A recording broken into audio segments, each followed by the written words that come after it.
Lowcountry View, Hilton Head. My name is Earl Yates. I'm your host. Today, my guest is a very special guest. I have Geg Kronz on. Geg Kronz is the rector at St. Luke's. He's a very special guy. I've had the pleasure of knowing Geg now for a few years. Never really having a chance to sit down and really speak to him on a one-on-one basis. But you, the viewer, you get a chance to, experience Geg at the same time that I do. This is going to be a wonderful conversation for me, not only because of who Geg is, but the information he carries. He's one of the more spiritual persons that I've ever met. The last time I've had the pleasure of hearing Geg speak was at the Martin Luther King celebration this past year.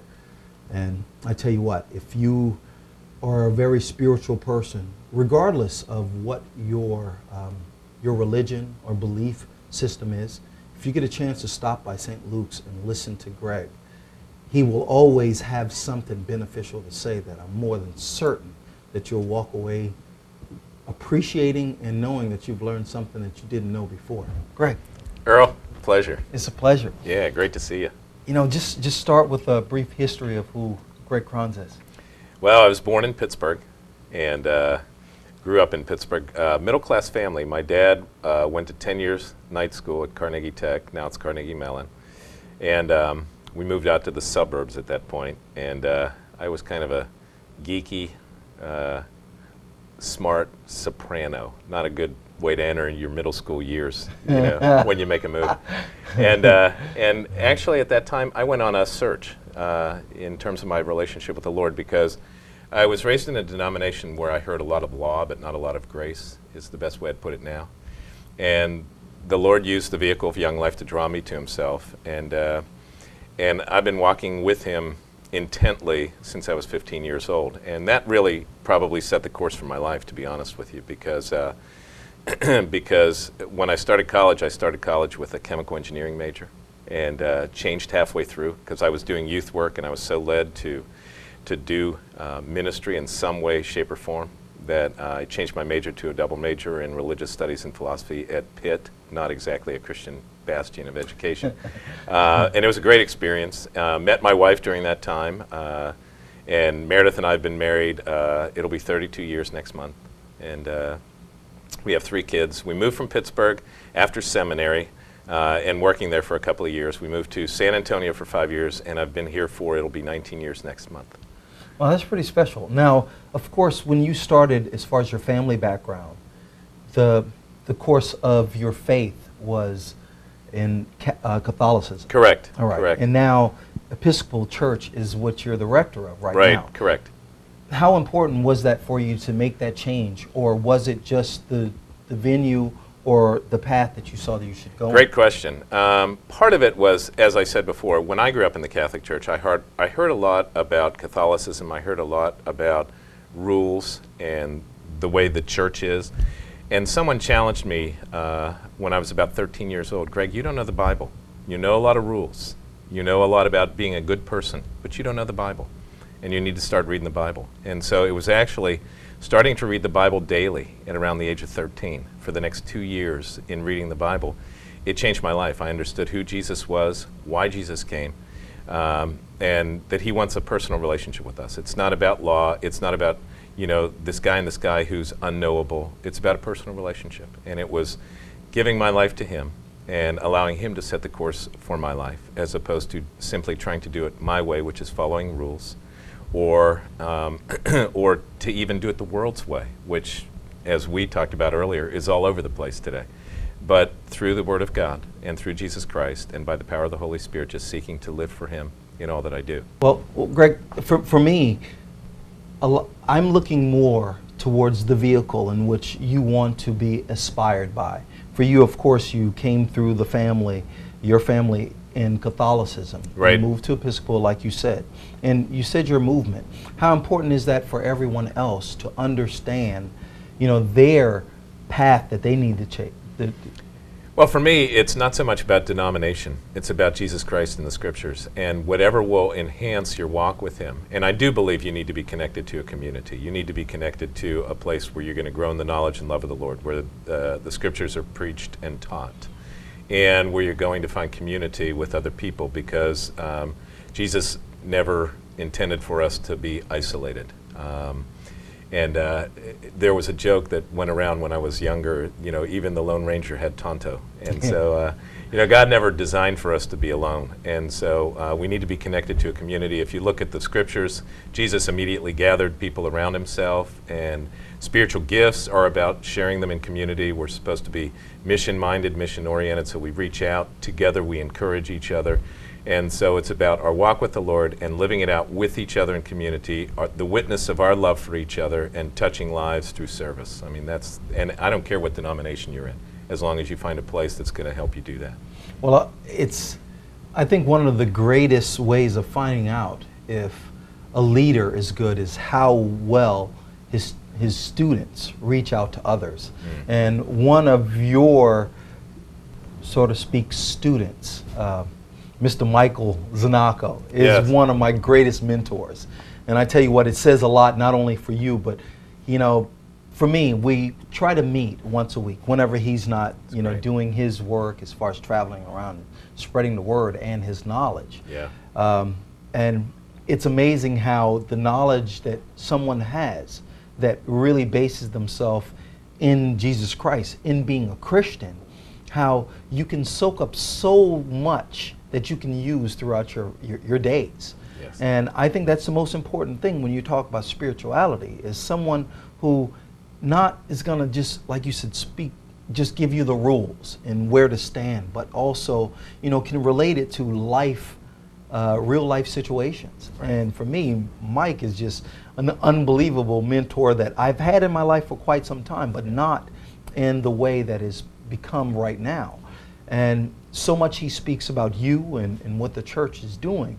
And I think it's an amazing thing. You've become, you know, such a guiding light for so many people on the island. Forget about your church, but in other churches. Is that something that you set forward to do when you decided to be a pastor, or now a rector of a church? Yeah, I don't believe that that God calls us. I mean, if you look at the life of Jesus, he traveled and he touched lives wherever he went. And, you know, church walls shouldn't confine us. You know, really what we should be doing is touching lives wherever we go. For example, you know this, I'm leaving for Tanzania at 3 a.m.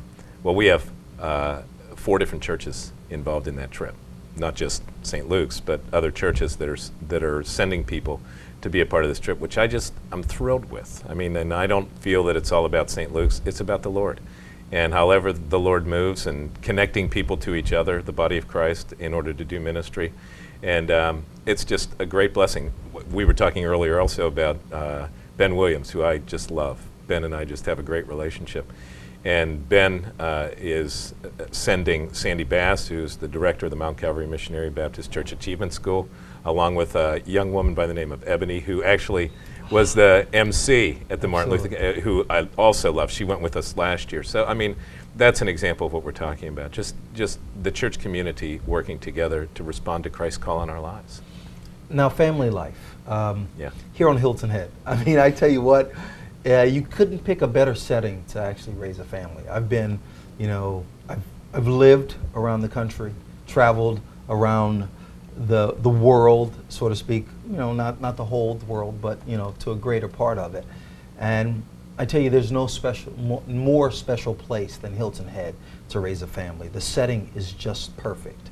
We're going to take a short break, but when we come back, that's where I would like to start, the family life of Geg Kronz, because I have the pleasure of knowing your boys, and of course, you know, working at the yacht club for a short period of time, which you're a member of, and going to play volleyball for a short period of time.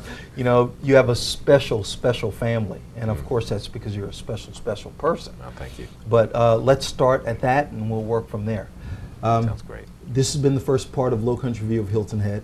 Of course, my name is Earl Yates, and I have the pleasure of having Geg Kronz on. We're going to take a short break and come right back, and you can continue to learn. Okay?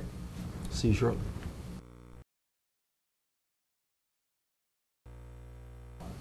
Welcome back to Lowcountry View of Hilton Head. My name is Earl Yates. I'm your host.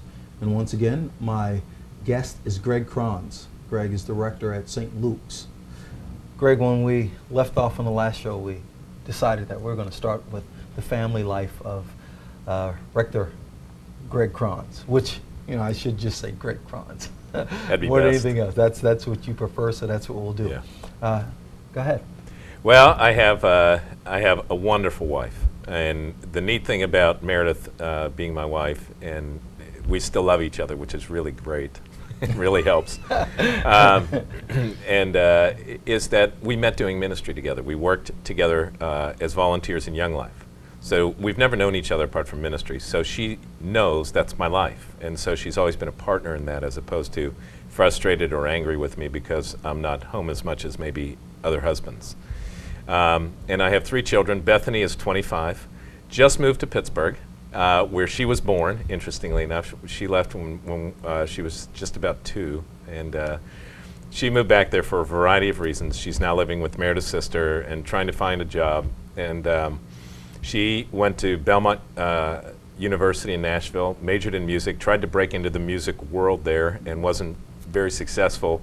And so she's moving to Pittsburgh, where she thinks she'll have more opportunity. And her real love with music anyway is writing. She writes music, and I love to listen to her. Her music. She used to actually have a CD on the island that she did when she was about 13 or 14 that used to be at Barnes & Noble, and we used to sell at the church, and then we ran out. And so I'm looking forward to her doing that again someday, because that was a gift to her mother and the grandparents that I worked with her on. It was a real pleasure. Son Daniel just got married May 28th. Graduate from the... Congratulations. Thank you. Graduate of the Citadel. And we absolutely adore his wife, Natalie. She's just a doll. And they're now at Fort Benning. He's in Ranger School, so even though they've been married a little over a month, they're now separated for 61 days as he's in Ranger School. He's a 2nd Lieutenant Infantry officer and will eventually end up at Fort Drum in the 10th Mountain up in upstate New York. And my youngest is Aaron. Aaron is the easiest one. He is one of the most joyful, peaceful guys I know. And saying that about your own son is interesting. But we sit out a lot of evenings and just chat for 20 minutes, half an hour. And he's a great guy. He's at the University of South Carolina majoring in math and statistics. His goal is to make money. You know, I got a musician and an Army guy and someone who wants to make money, and it's like parental whiplash is what it is, you know. But they're all great. They're all walking with the Lord, and they are, outside of the Lord and Meredith, the greatest joy of my life. I just love them. And you know them from the boys, especially from the yacht club and from volleyball. Yeah. Well, one subject that I'll go back to since you've spoken about Meredith, is the relationship, husband and wife. I think it's one of the biggest challenges that men face in our world now. Mm-hmm. Since women, and I tell you, it comes from both sides from what I've seen. Of course, because women have equal rights now and they're fighting for their independence just as much as men are, that it sort of gives a little bend to the relationship, because now people feel that as if there is no determination to make the relationship work. Now, if almost like the first sign you see of any strife, or maybe that person doesn't have the exact qualities what I was looking for, there's a huge split. What I found in my relationship with my wife is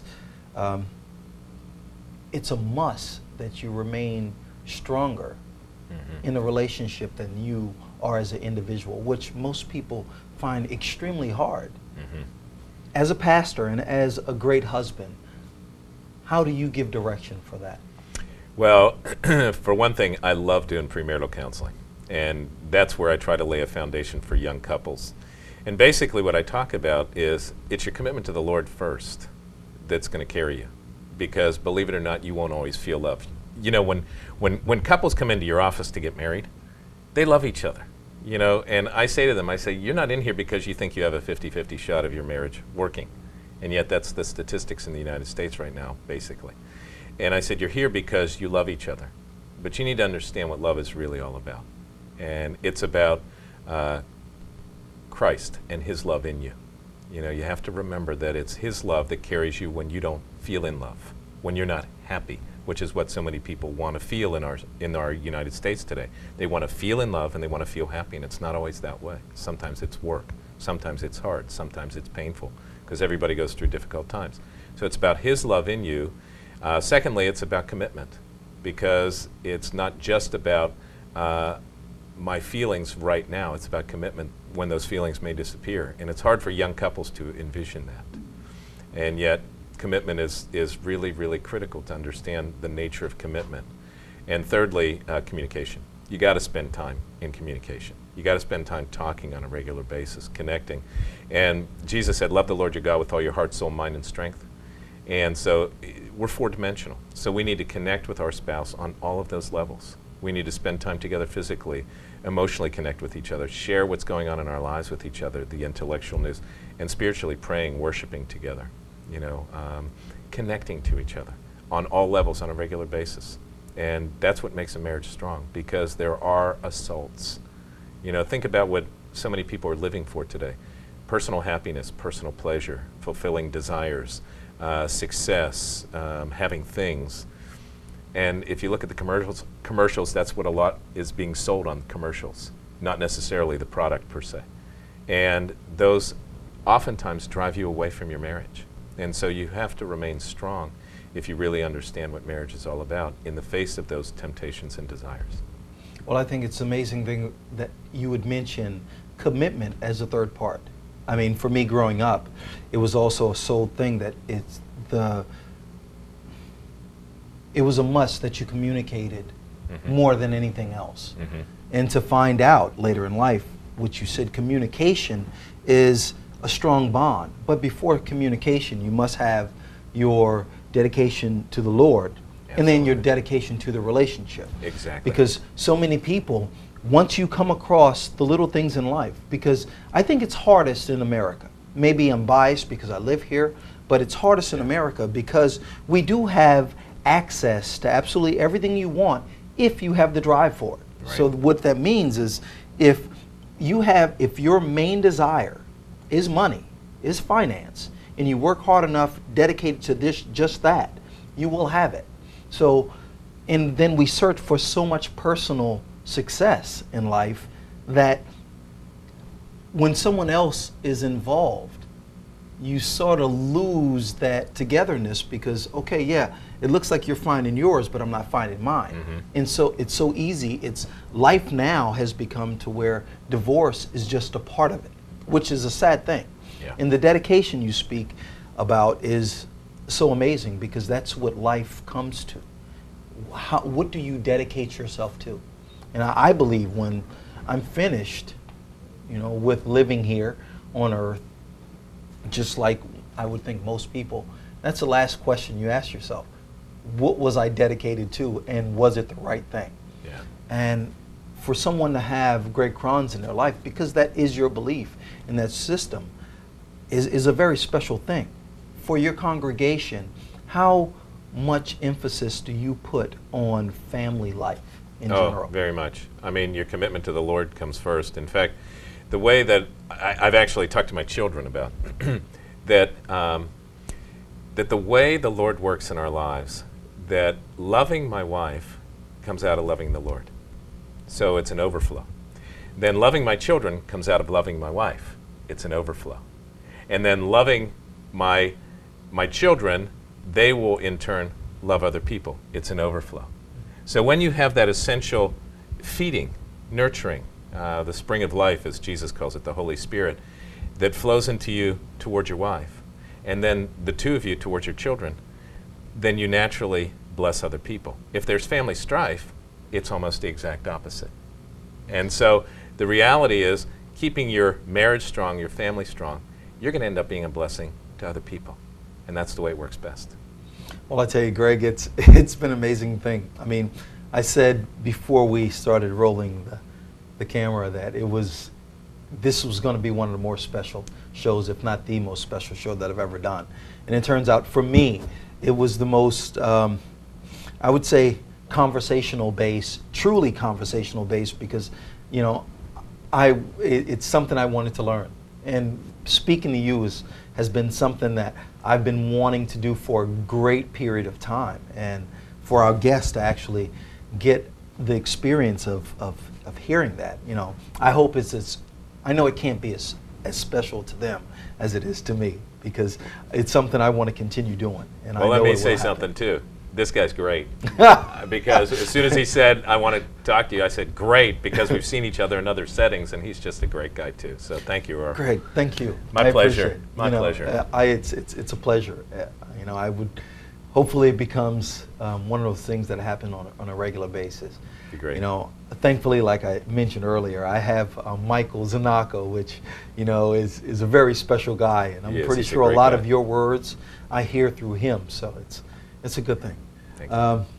I hope you've enjoyed this. If you're not on a spiritual level in your life, I hope someone as the best word I can use, simple, as Geg Kronz, because that's the way he makes life. He pretty much brings it in a very simple way. It's how I've thought from the beginning, and what I see even more now, because life comes, the greatest parts of it, in its simplicities. So hopefully you've learned a whole lot, and you've been inspired to, if you don't have a place to where you're finding your spiritual well-being, St. Luke's, this is where this man is. Hopefully you visit it often. It's been a pleasure. My name is Earl Yates, Geg Kronz. This is Lowcountry View. Have a good night.